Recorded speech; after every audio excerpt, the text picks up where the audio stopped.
भाई जी कुत्ता के चिकन और दुश्मन के शमशान पहुंचावे में समय ना लेवे। पकड़ा था।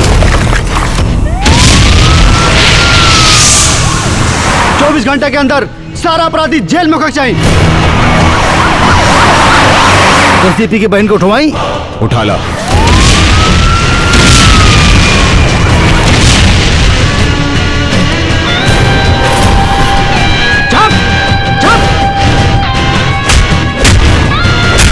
हम केकर भाई हाई जानत नहीं खेतु। भाई जी कौन हमें? भाई जी यहाँ के एमपी हवन। भाई जी के बोल दिया गुनाह कल छोड़ दे। काहे से वो करे यहाँ बाप आ गए बने बाप।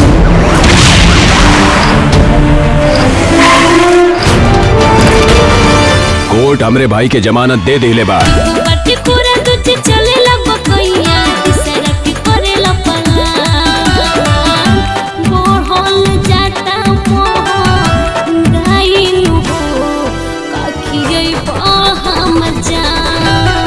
हमारे 1 मिनट के कीमत लाखों में होला। तोरा भाई के कीमत मात्र 5 करोड़ बा।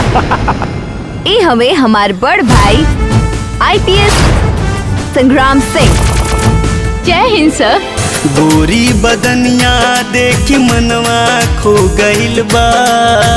जब से देखनी तोहके हमरा प्यार हो गइल बा। जब से देखनी तोहके हमरा प्यार हो गइल बा। ई विश्वामित्र के वश में करे वाली कोनो मेनिका पैदा नहीं की भाई। हमारा नाम के टैटू बनवाई बा ना हो। तोहरा खातिर मंगलसूत्र बनवाई।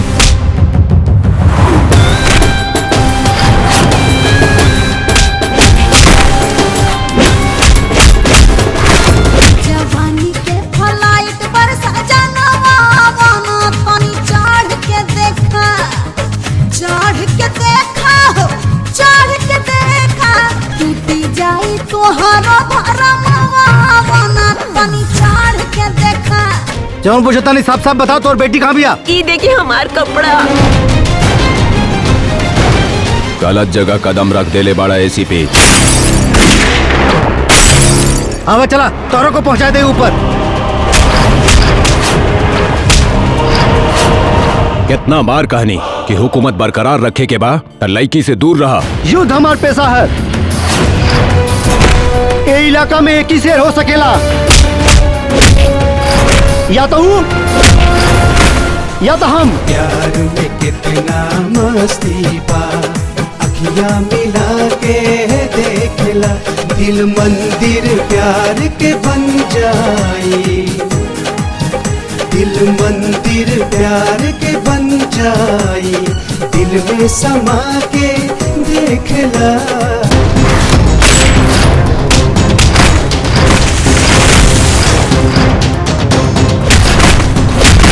खाक किरिया हम तोहरा से कोहिला। प्यार हो गइल तोहरा से। तोहरे याद में डूबल रहिला। इकरार हो गइल तोहरा से।